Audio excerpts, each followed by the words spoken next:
আসসালামু আলাইকুম প্রিয় শিক্ষার্থীরা, আশা করি তোমরা সবাই ভালো আছো। আজকে আমি তোমাদের গণিতের যে খুঁটিনাটি সমস্যাগুলো রয়েছে সেই অঙ্কগুলোর সমাধান দেব। তো দেখো প্রিয় শিক্ষার্থীরা, সপ্তম শ্রেণীর 13 অধ্যায় তথ্য অনুসন্ধান ও বিশ্লেষণ তোমাদের লেকচার বইয়ের যে অঙ্কগুলো রয়েছে সেটির খুঁটিনাটি সমস্যাগুলো আজকে দেখব আমরা। তো দেখো প্রিয় শিক্ষার্থীরা, এটি হচ্ছে তোমাদের লেকচার গাইড থেকে নেওয়া 6 নম্বর প্রশ্নটি। দেখো কি বলা আছে, একটি লাইব্রেরির বিভিন্ন সংখ্যক পৃষ্ঠার বই নিম্নরূপ। দেখো এখানে কতগুলো এলোমেলোভাবে উপাত্ত দেওয়া আছে, ঠিক আছে। আর নিচে দুটি প্রশ্ন দেওয়া আছে। ক নম্বর প্রশ্নে বলা আছে উপাত্তগুলোর শ্রেণী বিন্যাসকৃত গণসংখ্যা সারণী তৈরি করো। এরপরে দেখো খ নম্বর প্রশ্নে বলা আছে কোন শ্রেণীতে সবচেয়ে কম বই এবং সবচেয়ে বেশি বই আছে, ঠিক আছে। আচ্ছা দেখো, আমরা প্রথমে ক নম্বর সমাধানটি দেখব। দেখো এখানে কি বলেছে, শ্রেণী বিন্যাসকৃত গণসংখ্যা সারণী তৈরি করো। তো দেখো, গণসংখ্যা সারণী তৈরি করার আগে আমাদের প্রথমে যে কাজটি করতে হবে, এই এলোমেলো উপাত্ত থেকে আমরা প্রথমে কি করব, সর্বোচ্চ সংখ্যাটা বের করব আর হচ্ছে সর্বনিম্ন সংখ্যাটা বের করব, ঠিক আছে। তো দেখো এখানে আমরা তাই করেছি। এখানে দেখো সর্বোচ্চ উপাত্ত আমরা 110 লিখেছি এবং সর্বনিম্ন উপাত্ত আমরা 75 লিখেছি, ঠিক আছে। আচ্ছা এরপরে দেখো, আমরা জানি উপাত্তের পরিসরের সূত্র হচ্ছে সর্বোচ্চ উপাত্ত বিয়োগ সর্বনিম্ন উপাত্ত যোগ 1। এখন দেখো আমরা সর্বোচ্চ উপাত্ত কত পেয়েছিলাম, 110 না? তো 110 এখানে লিখে দাও, 110 বিয়োগ সর্বনিম্ন উপাত্ত আমরা কত পেয়েছিলাম, 75। তাহলে এখানে 75 লিখে দাও, এরপরে যোগ 1 সূত্রে, ঠিক আছে। এরপরে কি করবে, 110 থেকে 75 বাদ দাও, 35 পাবে। 35কে আবার তুমি 1 যোগ করে দাও, 36 হবে। তাহলে আমরা কত পেলাম, পরিসর সমান 36। ওকে। আচ্ছা এরপরে দেখো, শ্রেণী সংখ্যার সূত্র হচ্ছে পরিসর ভাগ শ্রেণী ব্যাপ্তি, ঠিক আছে। তো আমরা পরিসর কত পেয়েছিলাম, 36। তাহলে এখানে আমরা 36 লিখে ফেললাম। এরপরে দেখো শ্রেণী ব্যাপ্তি। আচ্ছা দেখো, যখন তোমাদের প্রশ্নের ভিতরে শ্রেণী ব্যাপ্তি 5 অথবা 10 উল্লেখ না থাকবে, তখন তোমরা কি করবে, তখন তোমরা এই পরিসরের দিকে একটু খেয়াল করবে। দেখো পরিসর যখন 50-এর বেশি হবে তখন তোমরা শ্রেণী ব্যাপ্তি 10 ধরবে, আর যখন পরিসর 50-এর নিচে হবে তখন তোমরা শ্রেণী ব্যাপ্তি 5 ধরবে। তো এখানে দেখো পরিসর আমরা কত পেয়েছিলাম, 36, সেহেতু আমরা কি করব, আমরা শ্রেণী ব্যাপ্তি 5 ধরব। ওকে। তো এখন দেখো, এখন 36 থেকে 5 ভাগ করো, কত হয়, 7.2, যা পরবর্তী পূর্ণ সংখ্যা নিলে হবে 8। আচ্ছা এখানে দেখো একটি কথা রয়েছে, প্রিয় শিক্ষার্থীরা, যখন 7.2 এর পূর্ববর্তী পূর্ণ সংখ্যা যদি নেওয়া হয় সেই ক্ষেত্রে সকল ধরনের উপাত্ত কিন্তু এই গণসংখ্যা সারণীর ভিতরে অন্তর্ভুক্ত হবে না।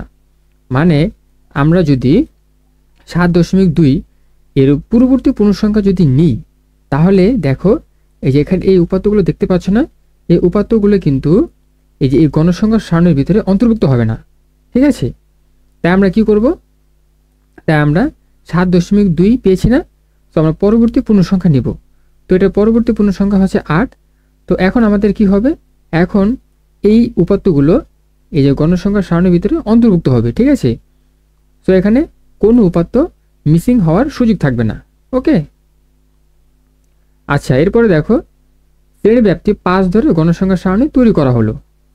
আচ্ছা এখানে দেখো আমরা সর্বনিম্ন উপাত্ত কত পেয়েছিলাম, 75 না? সো আমরা 75 দিয়ে শুরু করব, ঠিক আছে। দেখো আর প্রত্যেকটি শ্রেণীতে আমাদের 5 করে ব্যবধান থাকতে হবে। তো দেখো 75, 76, 77, 78, 79। তো এখানে কয়টি ডট আছে, 5টি না?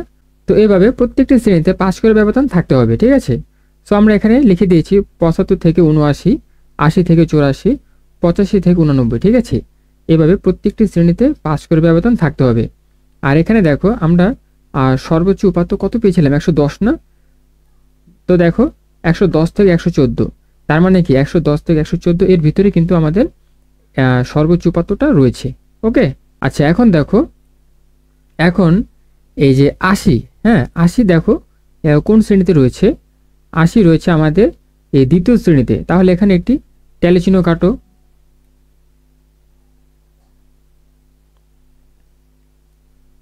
এরপরে দেখো 90 কোন শ্রেণীতে রয়েছে?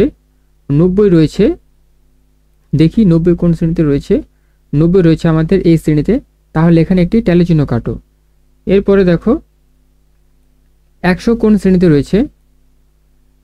দেখো 100 রয়েছে আমাদের এই যে এই শ্রেণীতে 100 রয়েছে, তাহলে এখানে একটি ট্যালি চিহ্ন কাটো। আচ্ছা, এরপরে দেখো 102 কোন শ্রেণীতে রয়েছে? 102 রয়েছে এই শ্রেণীতে, তাহলে এখানে একটি ট্যালি চিহ্ন কাটো। আচ্ছা, এরপরে দেখো 105 কোন শ্রেণীতে রয়েছে? 105 রয়েছে এই শ্রেণীতে, তাহলে এখানে একটি ট্যালি চিহ্ন কাটলাম। এরপরে দেখো 75 কোন শ্রেণীতে রয়েছে? 75 রয়েছে আমাদের প্রথম শ্রেণীতে, তাহলে এখানে একটি ট্যালি চিহ্ন কাটবো আমরা। এরপরে দেখো 80 কোন শ্রেণীতে রয়েছে? 80 রয়েছে আমাদের এই শ্রেণীতে, তাহলে আমরা এখানে একটি ট্যালি চিহ্ন কাটবো। আচ্ছা, এরপরে দেখো 85 কোন শ্রেণীতে রয়েছে? 85 রয়েছে আমাদের এই শ্রেণীতে, তাহলে এখানে একটি ট্যালি চিহ্ন কাটবো। এরপরে দেখো 96 কোন শ্রেণীতে রয়েছে? 96 রয়েছে আমাদের এই শ্রেণীতে, তাহলে এখানে একটি ট্যালি চিহ্ন কাটবো।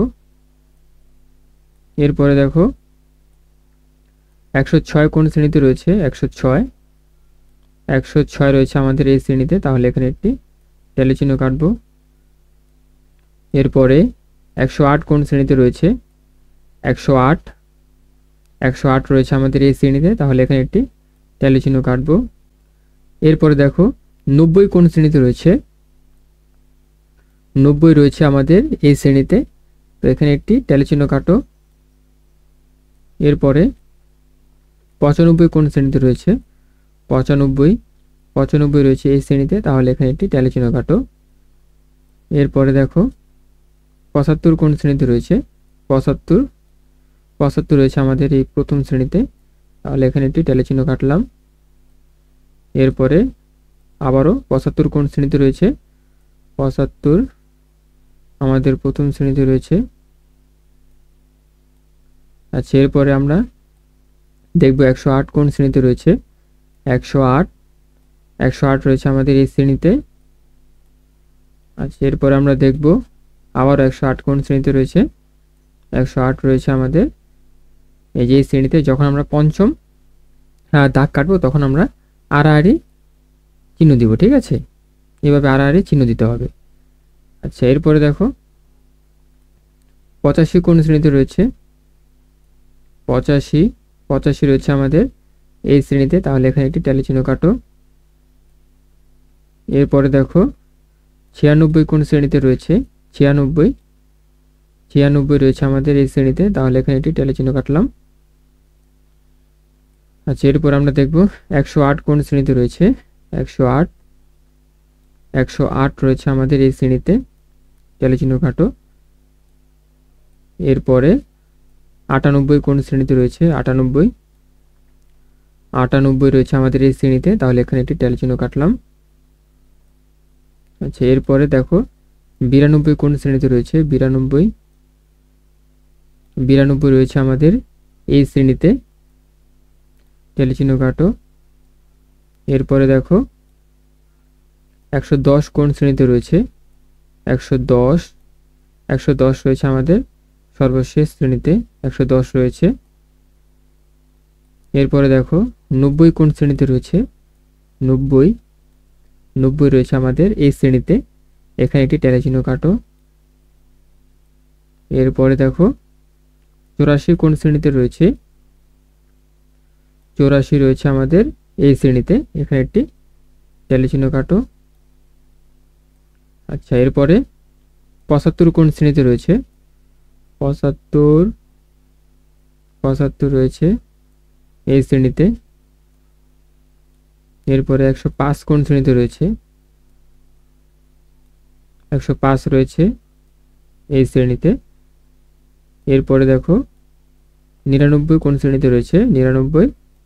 99 রয়েছে আমাদের এই যে এই শ্রেণীতে। তো পঞ্চম দাগ কাটার সময় এখানে আমরা আড়াআড়ি দাগ কাটবো, ঠিক আছে। আচ্ছা, এরপরে দেখো 80 কোন শ্রেণীতে রয়েছে? 80 80 80 রয়েছে আমাদের এই যে এই শ্রেণীতে। এরপরে দেখো এখানে 102 102 কোন শ্রেণীতে রয়েছে? 102 রয়েছে আমাদের এই যে এই শ্রেণীতে। ওকে, তো এখন আমরা কি করব? এখানে আমরা যতগুলো ট্যালি চিহ্ন পেয়েছি, তো আমরা ট্যালি চিহ্নের উপর ভিত্তি করে আমরা গণসংখ্যা বের করব। তো এখানে আমরা দেখতে পাচ্ছি যে 4টি ট্যালি চিহ্ন রয়েছে, সো আমরা এখানে 4 লিখব। এরপরে দেখো এখানেও 4, এরপর এখানে রয়েছে 2, এরপর এখানে রয়েছে 4, এরপর এখানে আমরা দেখতে পাচ্ছি 5, এরপর এখানে 3, এরপর এখানে 5 আর 2 7, এরপরে এখানে রয়েছে 1। তো প্রিয় শিক্ষার্থী বন্ধুরা, এগুলো যোগ করলে আমরা এখানে মোট পাবো 30, ঠিক আছে। আচ্ছা, এখন আমি যদি তোমাদের একটি পরিষ্কার গণসংখ্যা সারণী তৈরি করে দেখাই, তাহলে তোমরা আরো ভালো বুঝতে পারবে, ঠিক আছে। তো দেখো, এটি হচ্ছে তোমাদের একটি পরিষ্কার গণসংখ্যা সারণী। তো এইভাবে মূলত গণসংখ্যা সারণী বের করে নিতে হয়, ঠিক আছে। আচ্ছা, এখন দেখো, এখন আমরা কি করব? এখন আমরা খ নম্বর প্রশ্ন সমাধান করব। দেখো কি বলা আছে, কোন শ্রেণীতে সবচেয়ে কম বই এবং সবচেয়ে বেশি বই আছে? তো দেখো খুবই সহজ। তো আমরা প্রথমে কি করব? আমরা প্রথমে বের করব সবচেয়ে কম বই। তাহলে দেখো আমরা সর্বনিম্ন গণসংখ্যা দেখতে পাচ্ছি এখানে 1। তাহলে আমরা বলবো যে 110 থেকে 114 শ্রেণীতে সবচেয়ে কম বই রয়েছে এখানে একটি, ঠিক আছে। আবার দেখো এখানে কি বলেছে, সবচেয়ে বেশি বই আছে। হ্যাঁ, তো আমরা এখানে দেখতে পাচ্ছি যে সর্বোচ্চ গণসংখ্যা হচ্ছে এখানে 7। তো আমরা বলবো যে 105 থেকে 109 শ্রেণীতে সবচেয়ে বেশি বই আছে 60টি, ঠিক আছে। তো দেখো আমি তোমাদের বোঝার সুবিধার্থে আমি লিখে দিয়েছি। দেখো এখানে আমরা কি করেছি, গণসংখ্যা নির্বাচন সারণী হতে দেখা যায় 110 থেকে 114 শ্রেণীতে সবচেয়ে কম সংখ্যক উপাত্ত আছে একটি। এই যে দেখো কোন শ্রেণীতে, এই যে 110 থেকে 114 শ্রেণীতে এই যে কম সংখ্যক বই আছে একটি, ঠিক আছে। দেখো অতএব সবচেয়ে কম সংখ্যক বই আছে 110 থেকে 114 শ্রেণীতে। এরপরে দেখো, এরপরে আবারও দেখো গণসংখ্যা নির্বাচন সারণী হতে দেখা যায় 105 থেকে 109 শ্রেণীতে সবচেয়ে বেশি উপাত্ত আছে 60টি। দেখো কোন শ্রেণীতে, এই যে এই শ্রেণীতে 105 থেকে 109 এই শ্রেণীতে সবচেয়ে বেশি বই আছে 60টি, ঠিক আছে। তো আমরা কি করেছি, অতএব সবচেয়ে বেশি বই আছে 105 থেকে 109 শ্রেণীতে, ঠিক আছে। তো প্রিয় শিক্ষার্থী বন্ধুরা, আশা করি তোমরা এই অঙ্কটি বুঝতে পেরেছো। না বুঝে থাকলে আমাকে কমেন্ট বক্সে কমেন্ট করে জানাবে, আমি অ্যান্সার দেওয়ার চেষ্টা করব। প্রিয় শিক্ষার্থী বন্ধুরা, অঙ্কটি আজ এই পর্যন্তই। দেখা হচ্ছে পরের ভিডিওতে। আল্লাহ হাফেজ।